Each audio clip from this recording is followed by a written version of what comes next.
Good morning, ਸਤਿ ਸ਼੍ਰੀ ਅਕਾਲ। ਜਿੱਥੇ ਜੋ ਗ੍ਰੀਟਿੰਗ ਐਕਸੈਪਟ ਕਰਿਓ ਅਤੇ ਗੁੱਡ ਨਾਈਟ ਜਿੱਥੇ ਵੀ ਹੈ ਵੀ ਸੋ ਜੋ ਜਿਹਨੇ ਸੋਣਾ। Page number 182 and I am reading a book. We may ask, in a view of this spreading throughout phase space, how is it possible to all to make predictions in classical mechanics? That is indeed a good question. What this spreading tells us is that no matter how accurately we know the initial state of a system, within some reasonable limits, the uncertainties will tend to grow in time and our initial information may become almost useless. Classical mechanics is, in this kind of sense, essentially unpredictable. How is it then that Newtonian dynamics has been seen to be so successful?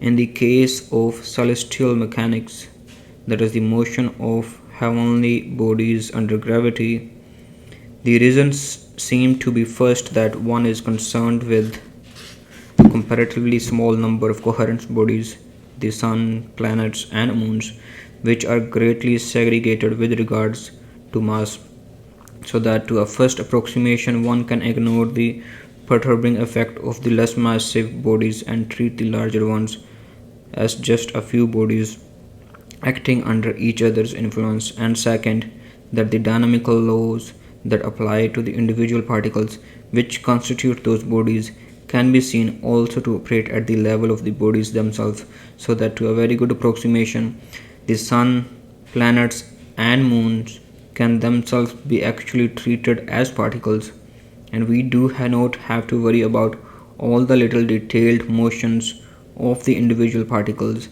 that actually compose these heavenly bodies. Again, we get away with considering just a few bodies, and the spread in phase space is not important. Apart from celestial mechanics and the behavior of projectiles, which is really just a special case of celestial mechanics, and the study of simple systems where small numbers of particles are involved, the main ways that Newtonian mechanics is used appear not to be in this detailed deterministically predictive way at all. Rather, one uses the general Newtonian scheme to make models from which overall properties of behavior can be inferred. Certain precise consequences of the laws, such as conservation of energy, momentum, and angular momentum, do indeed have a relevance at all scales. Moreover, there are statistical properties that can be combined with the dynamical laws governing the individual particles and which can be used to make overall predictions concerning behavior. Newton's own remarkable calculation of the speed of sound in air was a good example of this. However, it is very rare indeed that the determinism inherent in Newtonian dynamics is actually used. This spreading effect in phase space has another remarkable implication. It tells us, in fact, that classical mechanics cannot actually be true of our world.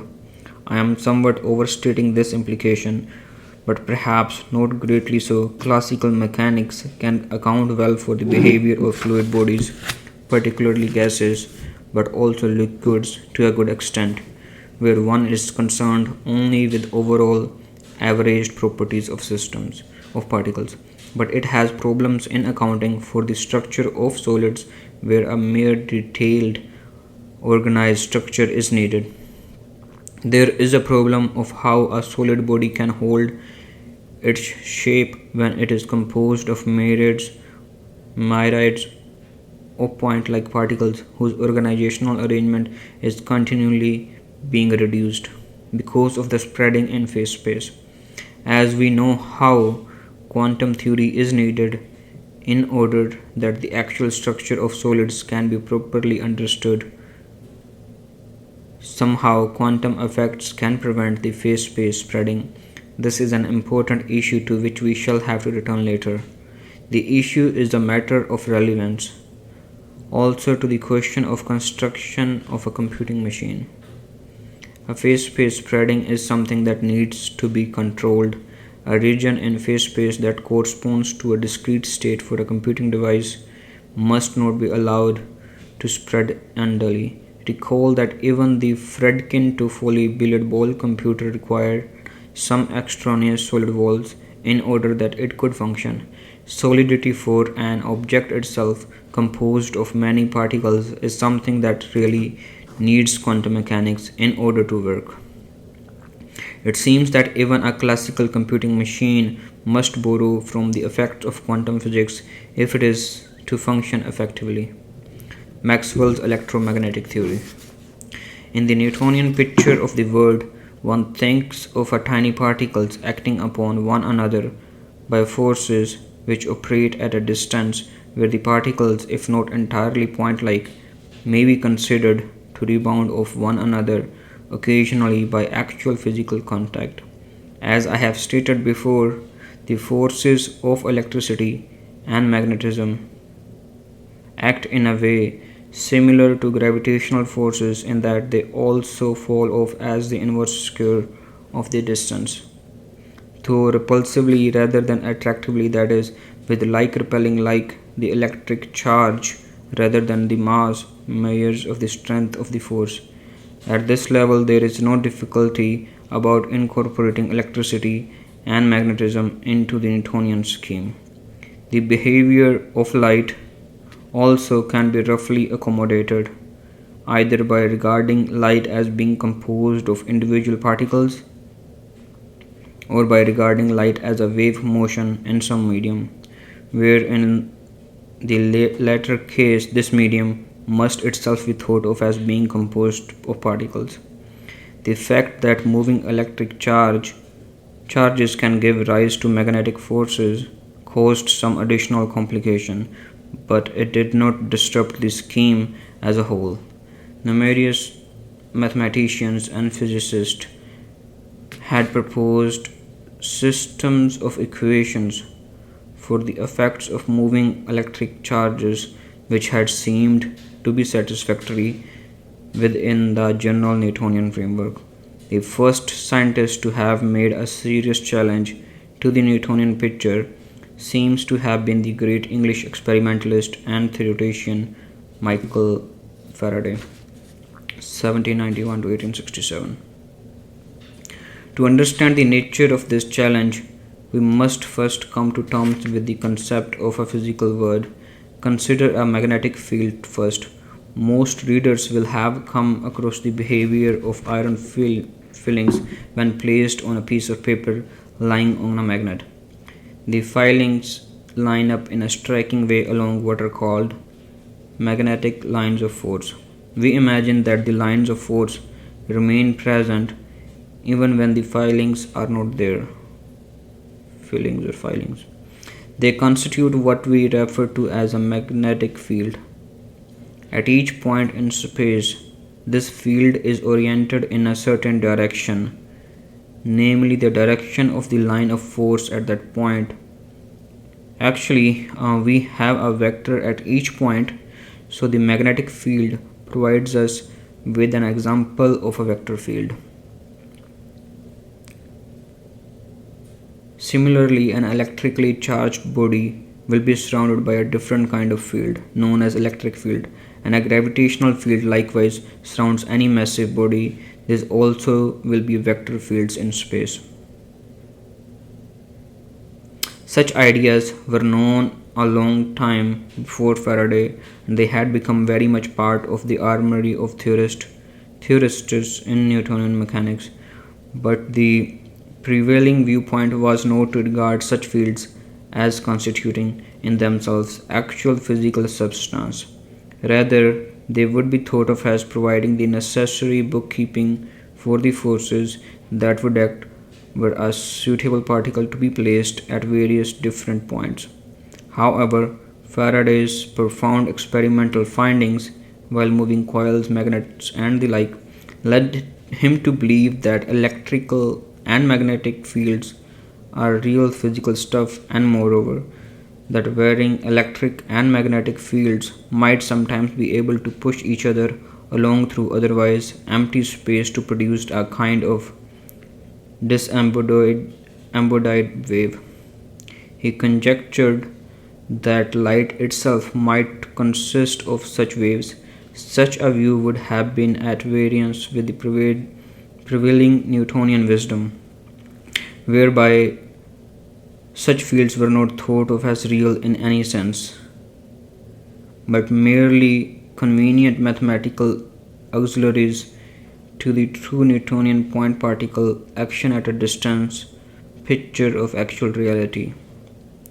Confronted with Faraday's experimental findings, together with earlier ones by the remarkable French physicist André Marie Ampère (1775 to 1836) and others, and inspired by Faraday's visions, the great Scottish physicist and mathematician James Clerk Maxwell puzzled about the mathematical form of the equations for electric and magnetic fields that arose from those findings. With a remarkable stroke of insight, he proposed a change in the equations, seemingly perhaps rather slight but fundamental in its implications. This change was not at all suggested by, although it was consistent with, the known experimental facts. It was a result of Maxwell's own theoretical requirements, partly physical, partly mathematical, and partly aesthetic. One implication of Maxwell's equation was that electric and magnetic fields would indeed push each other along through empty space. An oscillating magnetic field would give rise to an oscillating electric field, and this oscillating electric field would in turn give rise to oscillating magnetic field, and this again would give rise to an electric field, and so on. Maxwell was able to calculate the speed of this effect would propagate. Maxwell was able to calculate the speed that this effect would propagate through space, and he found that it would be the speed of light.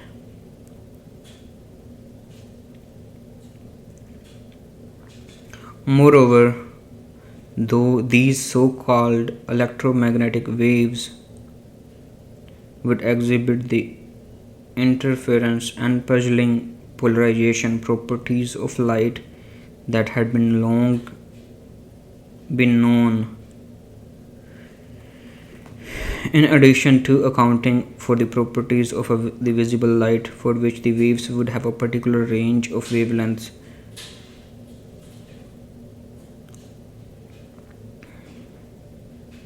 electromagnetic waves of other wavelengths were predicted to occur and to be produced by electric currents in wires. The existence of such waves was established experimentally by the remarkable German physicist Heinrich Hertz in 1888. Faraday's inspired hope had indeed found a firm basis in the marvelous equations of Maxwell. Although it will not be necessary for us to appreciate the details of Maxwell's equations here, there will be no harm in our just taking a peek at them.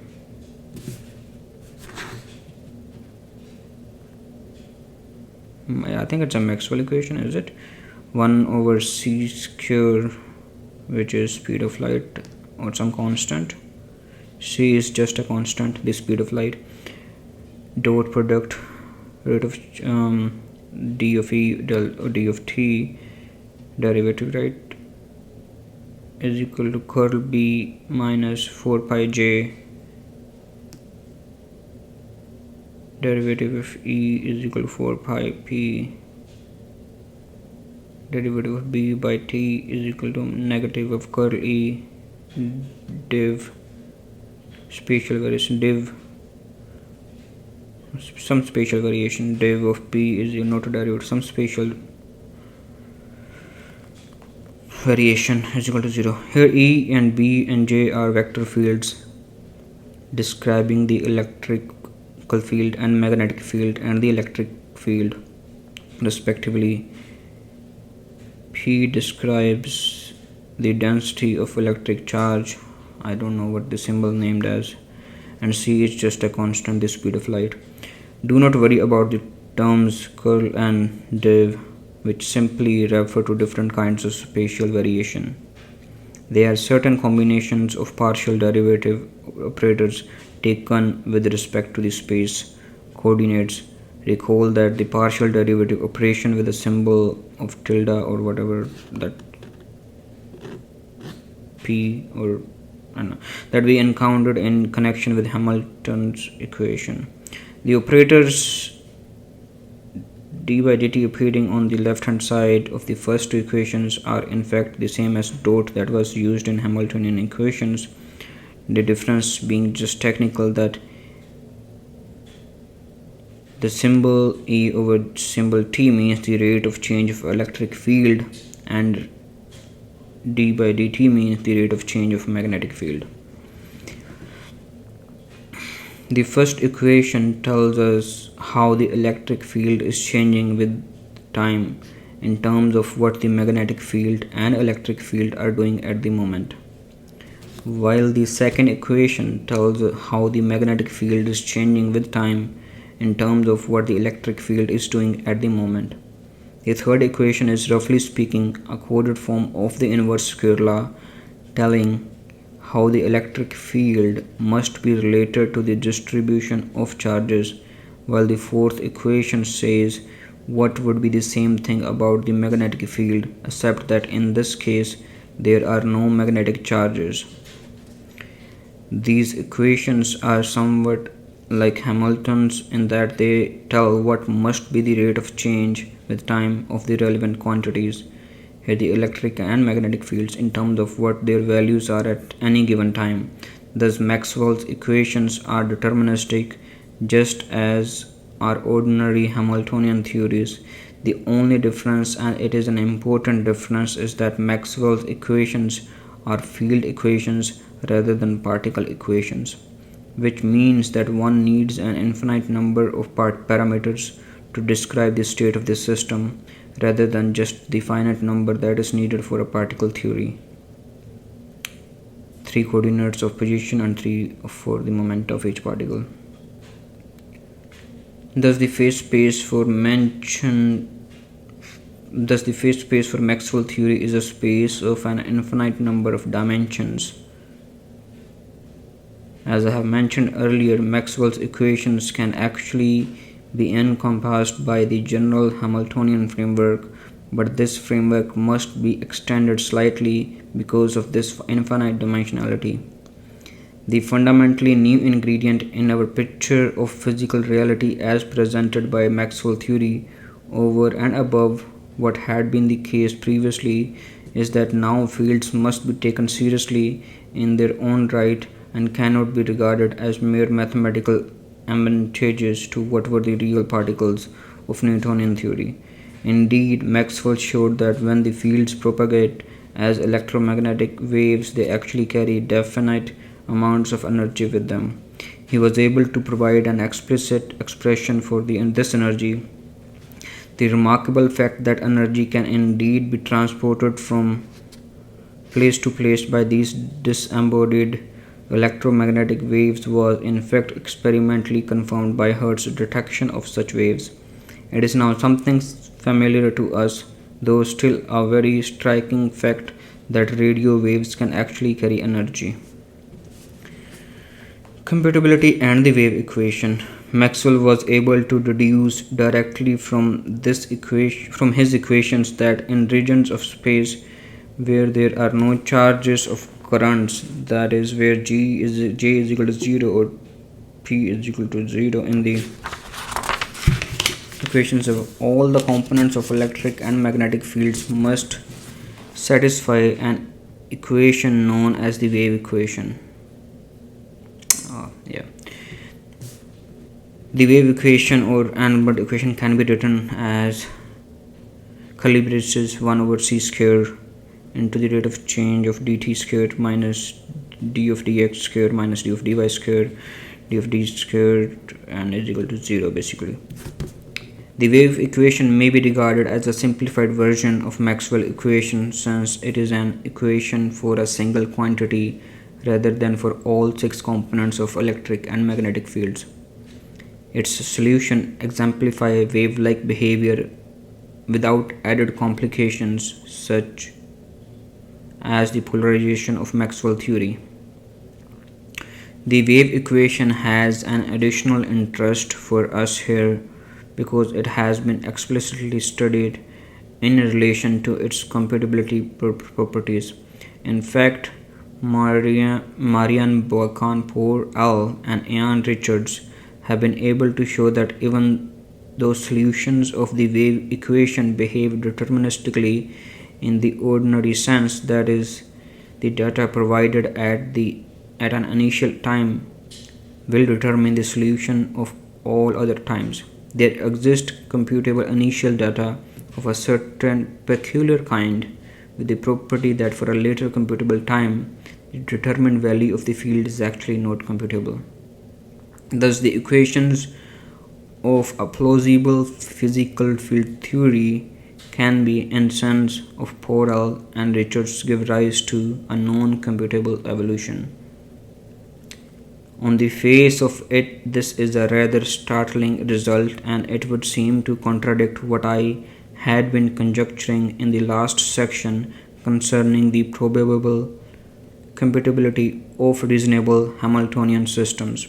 However, while the Pour L. Richards result is certainly striking and mathematically relevant, it does not really contradict that conjecture in a way that makes good physical sense.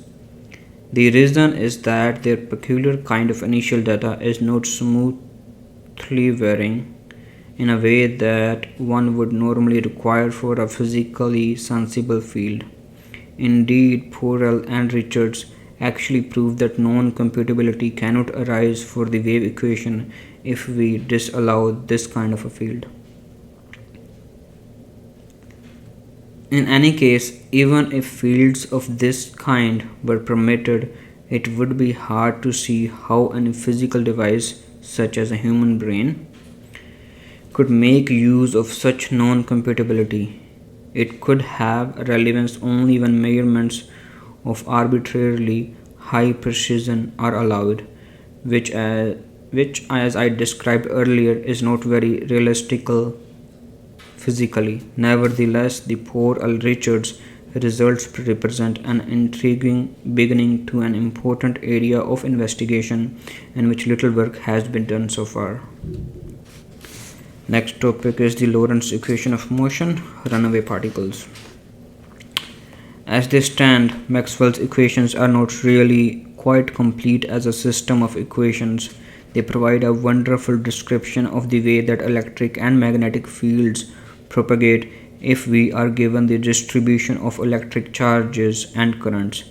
These charges are physically given to us as charged particles, mainly electrons and protons, as we know now, and the currents arise from the motions of such particles.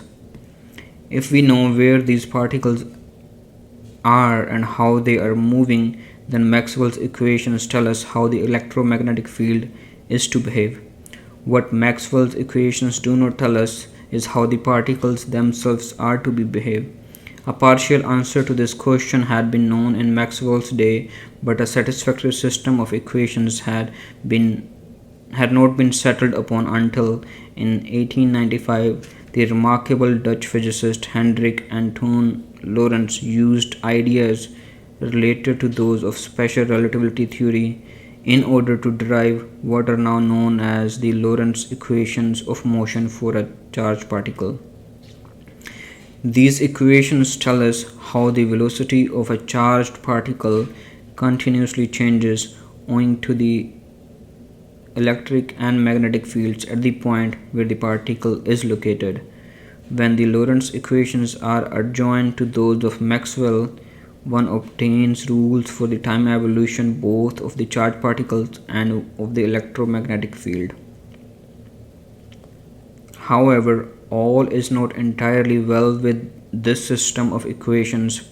They provide excellent results if the fields are very uniform down at the scale of the size of diameters of the particles themselves, and the particles' motion are not too violent. However, there is a difficulty of principle here which can become important in other circumstances. What the Lorentz equations tell us to do is to examine the electromagnetic field at the precise point at which the charged particle is located, and in fact to provide us with a force at that point. Where is that point taken to be if the particle has a finite size? Do we take the center of the particle, or else do we average the field over all points at the surface? This could make a difference if the field is not uniform at the scale of the particle. More serious is another problem. What actually is the field at the particle's surface? Remember that we are considering a charged particle. There will be an electromagnetic field due to the particle itself, which must be added to the background field in which the particle is sitting. The particle's own field gets enormously strong very close to its surface and will easily swamp all the other fields in its neighborhood. Moreover, the particle's field will point more or less directly outwards or inwards all around it. So the resulting actual field to which the particle is supposed to be responding will not be uniform at all, but will point in various different directions at different places on the particle's surface, let alone in its interior. Now we have to start worrying about whether the different forces on the particle will tend to rotate it or distort it, and we must ask what elastic properties it has, etc. And there are particularly problematic issues here in connection with the relativity that I shall not worry the reader about. Clearly, the problem is very much more complicated than it had seemed to be before.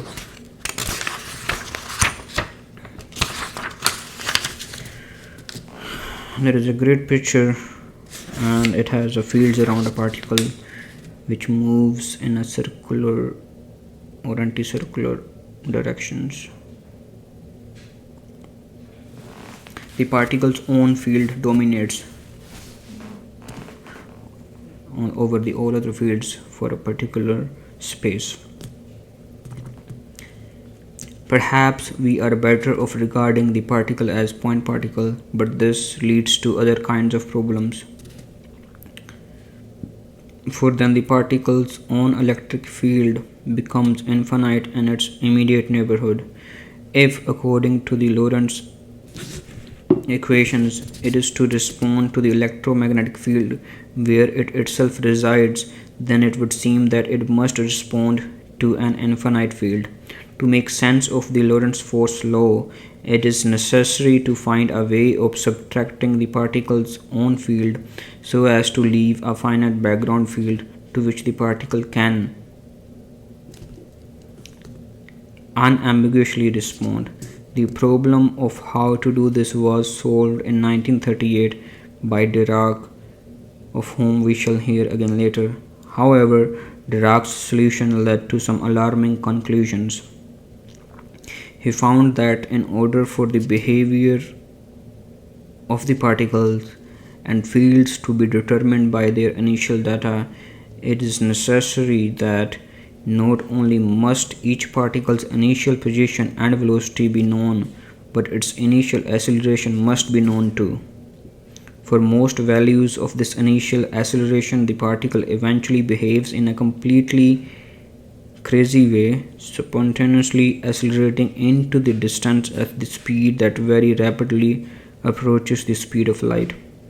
These are Dirac's runaway solutions, and they do not respond to anything that actually happens in nature. One must find a way of ruling out the runaway solutions by choosing the initial acceleration in just the right way. This can always be done, but only if one applies for knowledgeable, that is to say, one must specify the initial accelerations in a way that anticipates which solutions eventually become runaway solutions and avoids them. This is not at all the way that initial data are to be specified in a standard deterministic physical problem. With conventional determinism, those data can be given arbitrarily, unconstrained by any requirement that the future is to behave itself.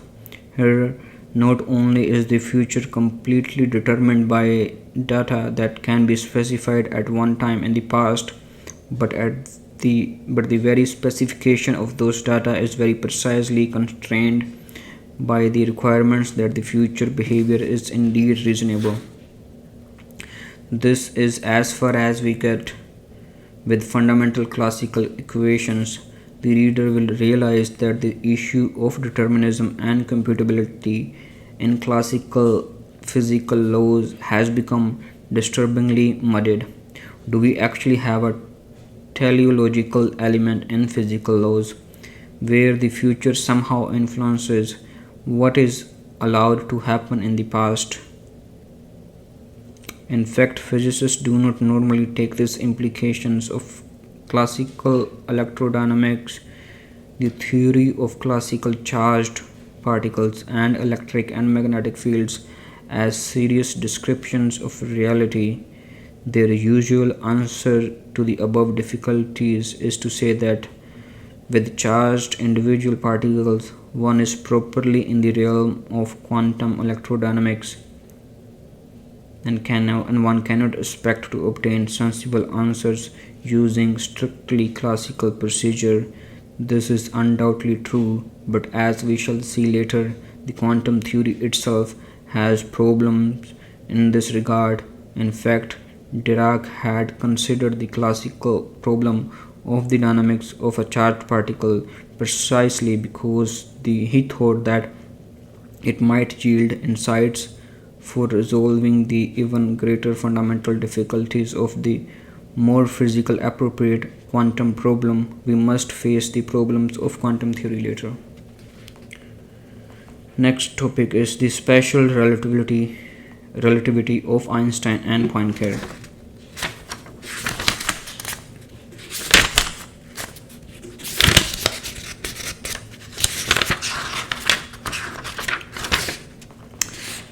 This topic is going to be a large topic.